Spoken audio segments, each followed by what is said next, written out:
Ho cercato un po' dappertutto notizie riguardo al perché c'è questo pullman in mezzo al lago salato più grande dell'Africa, Châteauneuf, ma le notizie sono estremamente contrastanti.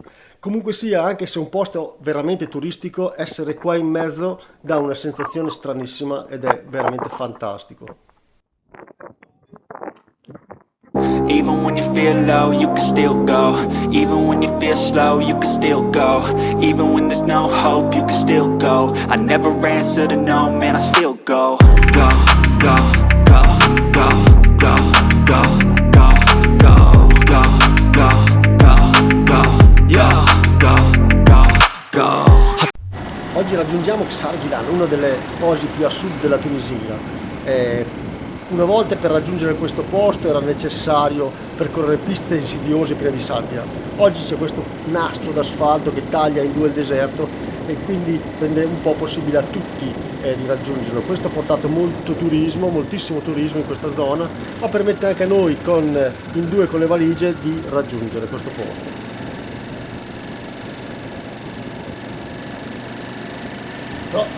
No, naturalmente non è che c'è poi da...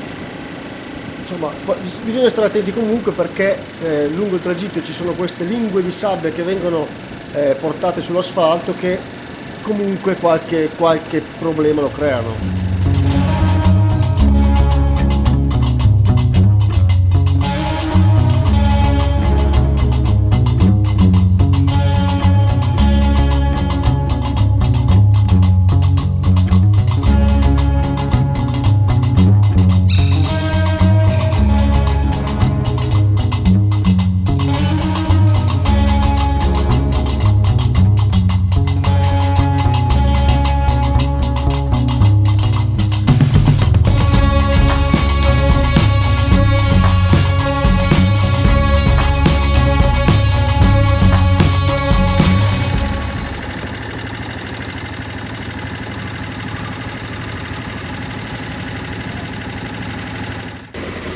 Ci siamo consultati un attimo perché non ci aspettavamo così tante strutture in questo posto, quindi adesso andiamo a cercare la nostra.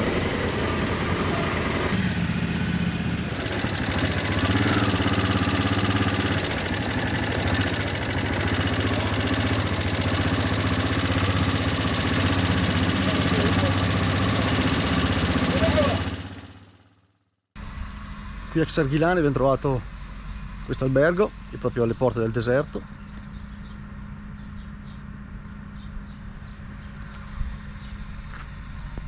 Si chiama Diyar Ghilane e dentro c'è sabbia un po' dappertutto, ma d'altronde credo che sia abbastanza normale, non sarà neanche troppo facile tenerci pulito, perché ogni volta che si alza il vento vola sabbia. È bastato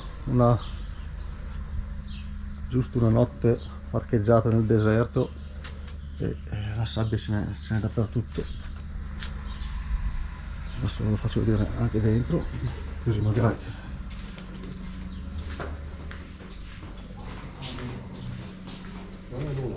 Bonjour. Classico hotel interno con le camere.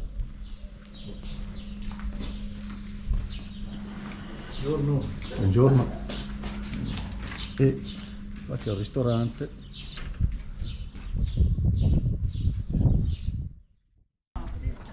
Datemi il succo, Ti tuffi? No. Comunque sei un... Oh, no. Proprio al centro di Xarghilane, circondata da ristoranti, c'è questa sorgente d'acqua calda termale che crea due laghettini. Bagno nel deserto, acqua bullenta, Bollentissima. calda. Brodo.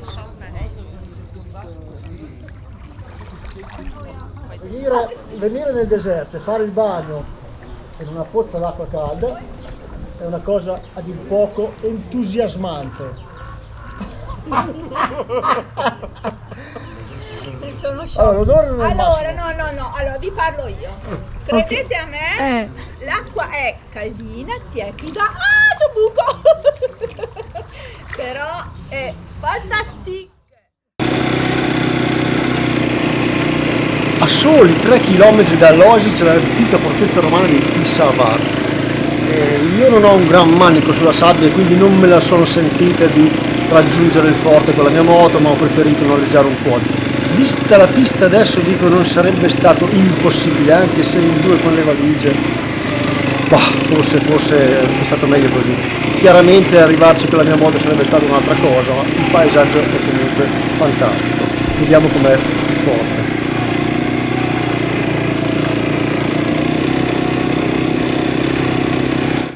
Arrivi alla sera al deserto e dici cavolo, andiamo a fare 2 belle riprese del tramonto, e cosa succede? Scatta l'ignoranza, qua tornano tutti i bambini, però è veramente fantastico così.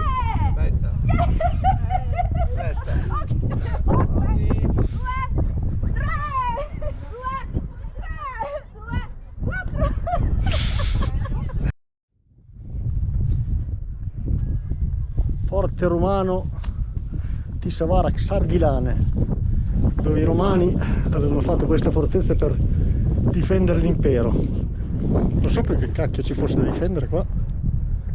Là si vede l'Oasi dove c'è le sorgenti d'acqua calda, e questo è l'ingresso del forte.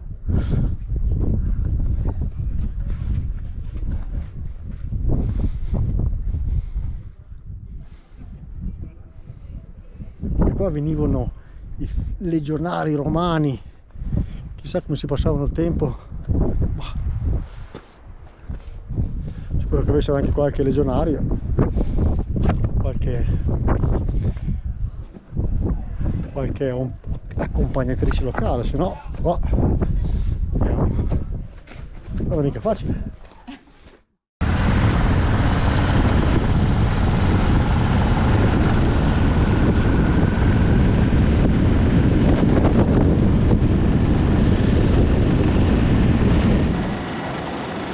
Riprendiamo quindi il nostro percorso verso il nord della Tunisia, dove andremo a visitare come prima tappa Douz, che è considerata la porta del Sahara, è la città che ospita uno dei mercati più caratteristici del paese. Poi proseguiremo verso Chott el Djerid, questo enorme lago salato, il più grande dell'Africa, dove andremo a visitare questo famosissimo pullman abbandonato in mezzo al deserto, per poi arrivare a Tozeur, e qui faremo tappa per poi andare a visitare le oasi. Oggi non è di sicuro la prima volta che troviamo vento, l'abbiamo trovato spesso e volentieri, ma devo dire che oggi ce n'è tanto. Stiamo viaggiando a circa 80 km all'ora col vento alle spalle, e la sensazione è quella di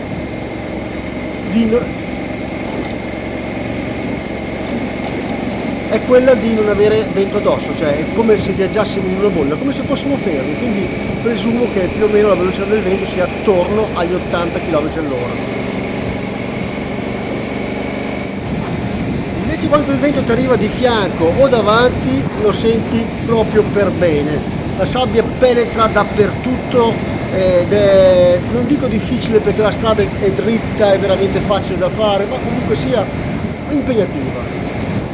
Anche se non si direbbe, è una giornata soleggiata, tutto quell'ocra che si vede intorno a noi è dovuto esclusivamente alla quantità di sabbia sospesa per aria.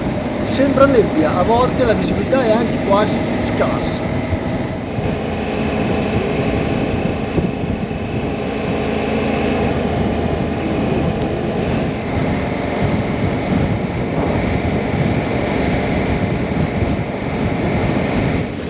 Finalmente siamo arrivati a Douz, il vento è ancora forte ma la città un po' ti protegge, cerchiamo un posto adesso per ristorarci un po', poi ripartiamo per andare a cercare la famosa porta del deserto.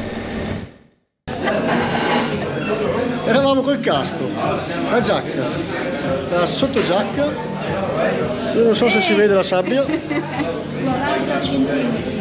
è riuscita a entrare dappertutto, abbiamo nelle orecchie, Ha rotto le paratie, nei denti, che avevano fatto. dentro il casco, dappertutto, si infila dappertutto, nella barba. Vabbè, tanto ci prendiamo un tè.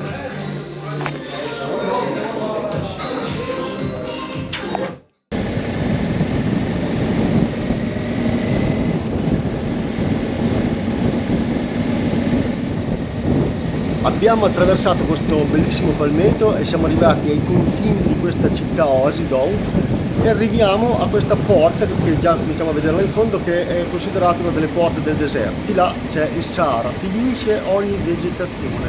Se noi pensiamo di andare dritto giù fino alla Nigeria, saranno necessari più di 2000 km per vedere dell'altra vegetazione.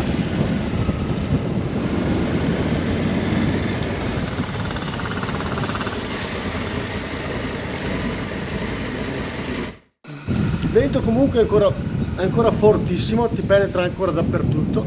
Siamo qua davanti a questa che è considerata appunto una delle porte del Sahara.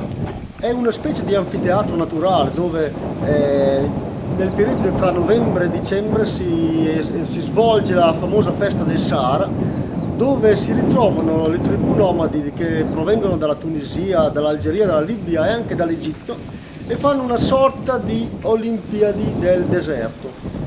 E ci sono varie prove come la corsa del dromedario, la caccia al coniglio e mamma mia. Mentre alla sera c'è un enorme bazar e si svolgono degli spettacoli tradizionali berberi.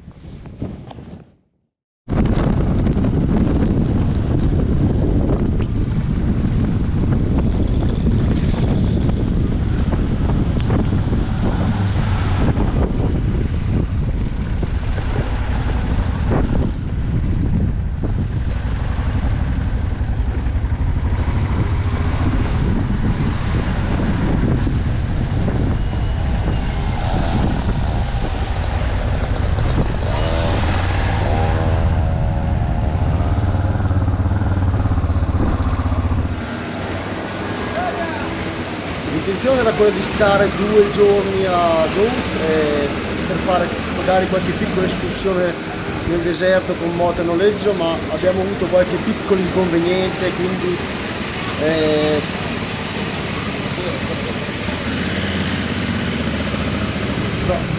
quindi preferiamo andare direttamente a Tozeur e da lì magari fare una pausa un po' più lunga e visitare le oasi.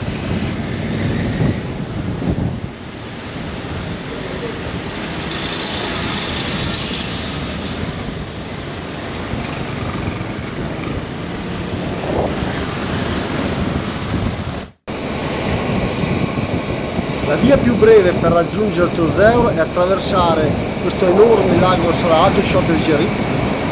Niente di complicato perché per fortuna nostra c'è questa striscia d'asfalto dritta, sono circa 50 km di asfalto dritto, quindi niente di difficile.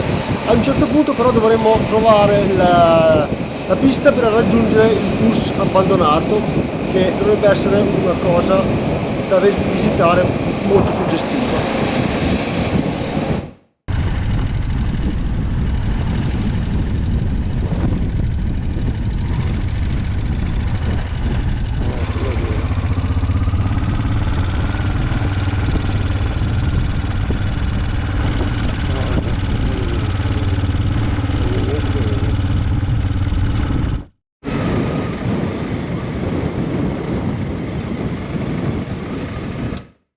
Questi giorni è stranamente piovuto in Tunisia e quindi il lago che normalmente è secco e in questo momento c'è una specie di fanghiglie sopra e bisogna stare attenti. Ho mandato il Mirko a scoperta visto che da solo è ben tacchettato e io sto seguendo con un po' di cautela.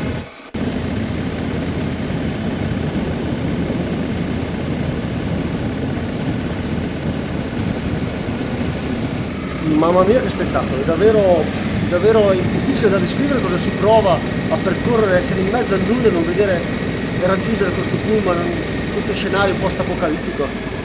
Ma stranissimo, sensazioni che non sono facili da descrivere. Mi aspettavo una cosa turistica, invece ci siamo solo noi, belle emozioni.